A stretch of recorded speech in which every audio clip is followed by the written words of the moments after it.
แต่ก็อยากได้เบิ้นหานแต่เงินมันบ่พอซื้อได้มีอยู่อันบัญชีนี้เอาไหมให้มาบนมีตัวน้อยตัวใหญ่อันเฮ็ดสิซะว่าเห็ดอ่ะเอาตัวราคาไม่ได้ตัว35เลย50 50บาท50เนาะนี่ตัวก็เด้ออันนี้เขาก็ให้มาอันเดียวกันตัว50จะหลายกว่าได้เนาะแน่นมันก็ได้ส่วนปริมาณถ้าซื้อหลายก็แถมให้อยู่ว่าแค่มาใจดีอยู่ดอกเมใจดีอยู่โอ้ยเนาะใจดีก็ซื้อน้ำลายอยู่ไม่ค่าจะดีแต่ว่าบ่ใจดีโอ้เขาจะบ่เข้างานเด้ถ่ายคลิปได้อยู่ที่ก็ได้บ่ได้อยู่เนาะ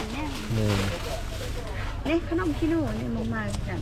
อันนี้ของฝากเพิ่นดอกถึงหัวขนมอนุรักษ์ของโลกบางเด้อขนมขี้หนูบ่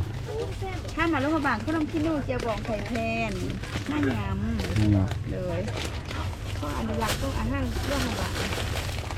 มันโลกบางต้องกินขนมนี้กับอันตัวนี้ก็จะมีตัวแรกว่าลายกว่ากันบ่โอ้กับตัวใหญ่นี่ลายกว่าเนาะมันได้ซื้อมาจกมาแจกไปตอนซื้อตัวใหญ่นี่ดีกว่าแล้วก็สิรุ่น5บ่ลายแพงดอกเดี๋ยวนี้อยู่ข้างนั้นหลังจากที่ว่าเขาไปย่างเป็นกันนะตลาดแล้วเนาะส่วนใหญ่อาหารที่เขาจะขายก็จะเป็นอาหารแบบเครื่องขายเนาะส่วนใหญ่ก็จะเป็นประเภทพวกแจ่วบองไข่แพนหนังยังจำพอนี่แหละที่ว่าเป็นของเมืองหลวงเนาะนอกนั้นก็จะมีพวกเครื่องจักสรรเสื้อผ้าอย่างต่างๆเนาะแต่ว่าเห็นหลายสุดคือจะพวกหนังเข้มหนังขอบอย่างนี้แหละซึ่งคนต่างประเทศเองเขาก็บ่ค่อยจะซื้อทุกคนส่วนใหญ่เขาจะซื้อก็จะแม่นคนลาวเขาเองเนาะอันนี้ก็แม่นบรรยากาศทางเหตุเข้มของโซนเนี่ยก็ส่วนใหญ่จะเป็นอาหารแล้วก็เครื่องผักหลายกว่าฟังอย่างนั้นก็จะเป็น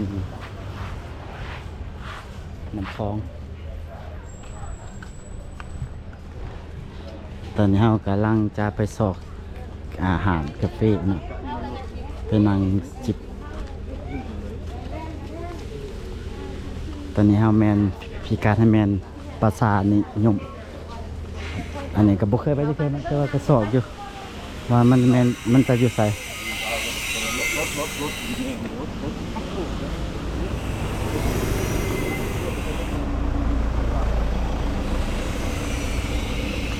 อาหารภาษานิยมแรกๆว่าสิไปนะ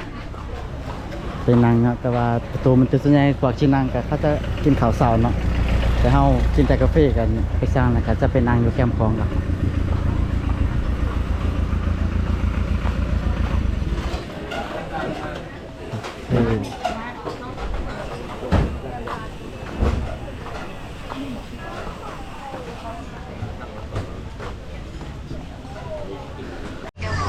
หลังจากผ้าเพิ่นเขาปิ้งห่านนะก็มากินอเมริกาโน่มะพร้าวมาดูบรรยากาศตอนเสาร์ประมาณเวลาประมาณอยู่8-9 โมงแล้วเนาะแซ่บเลยโอ้หอมผักเลยรสชาตินี่จะว่าโอเคเลยหอมน่าจะเป็นมะพร้าวหอมเราจะเคยกินมาหลายบอลนี่เป็นบอลเนี่ยโอเคเลย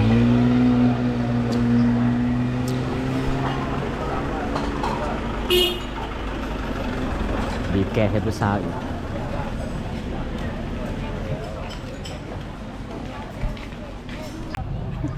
ตอนนี้กำลังจะเข้าไปเบิ่งพระราชวังเนาะแต่ว่าวิดีโอหูมีถ่ายได้แต่เขตนอกนี่เนาะเป็นในเพิ่นหามถ่ายก็จะเก็บแต่บรรยากาศเท่านี้แหละให้เบิ่งแต่ส่วนน้อยเนาะตอนนี้คนกำลังหลายเดี๋ยวเรามาซื้อน้ำบัตรเขาก่อนอันนี้จะเป็นด่านลัง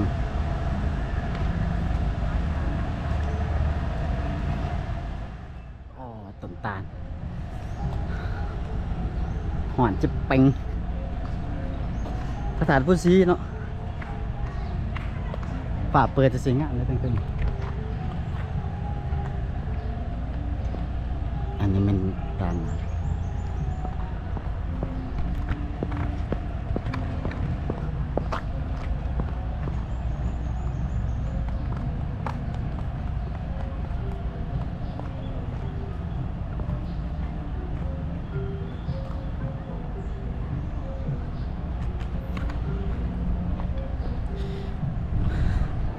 ไปออกไปหากินข้าวกันเนาะแล้วก็เตรียมจะออกเดินทางต่อพิกัดจุดที่2ก็จะแมนไปตาดกงซีกันเนาะซึ่งเวลาเขามันมีหน่อยแล้วก็ตะแรงก็จะเดินทางกลับเนาะคันมันบ่ทันก็น่าจะยกเลิก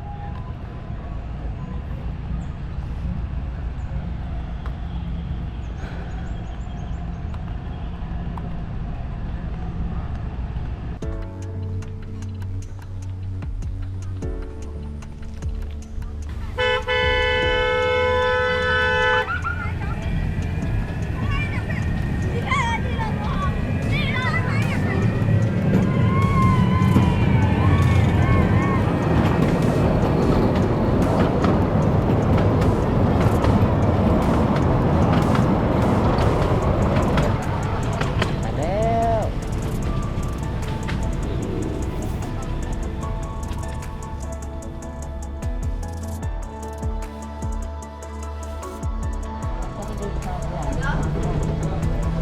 ตอนนี้เขามาหอดตาดกงซีแล้ว กำลังจะขึ้นไปเนาะ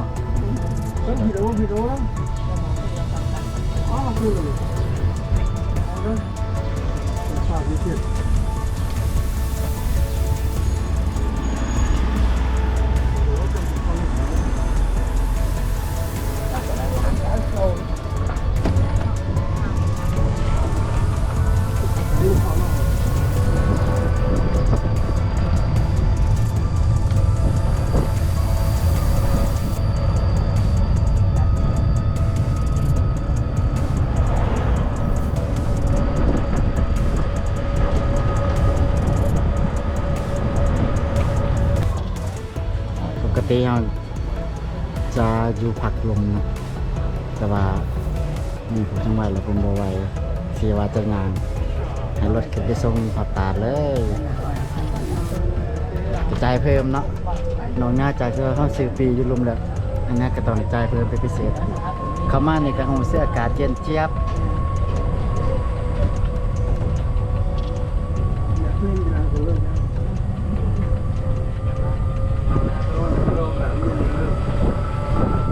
เขามาหอดเนี่ยผมรู้สึกว่าอากาศโคตรเย็นเลย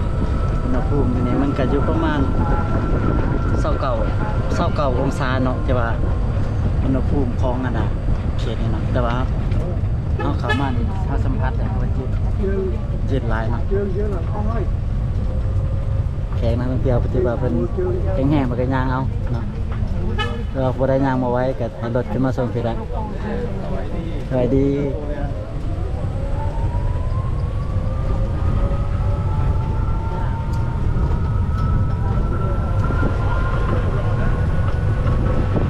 จริงมีถ้าว่าเขาเป็นวัยหนุ่มถ้ายางเอามันจะได้บรรยากาศกว่า มันจะมีบ่อจุดจะว่าเดินป่าเนาะแต่ว่าอันนี้มันไปส่งอยู่ที่น้ำตกเลยสำหรับผู้ที่ว่าอีขานยาง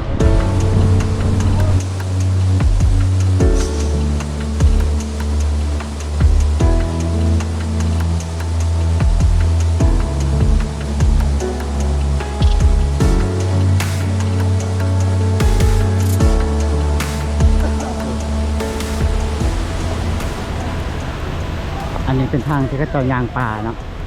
ยางป่าเพื่อเอาบรรยากาศของป่าไม้เนาะบนนี้มันก็จะมีเป็นจุดไว้ให้ถ่ายรูปเนาะมันก็มีหลายเลยจุดบนนี้เนาะแต่ว่าที่เป็นแลนด์มาร์กใหญ่ขึ้นบนน้ำตกแต่ว่าเขาหมายว่าแถวนี้มันก็ยังมีเป็นตาน้อยๆที่ยังไงเขาเก็บภาพบรรยากาศไว้เป็นแขกที่มาเที่ยวกับส่วนใหญ่ก็มีแต่จีนมันส่งเป็นไม้หลาย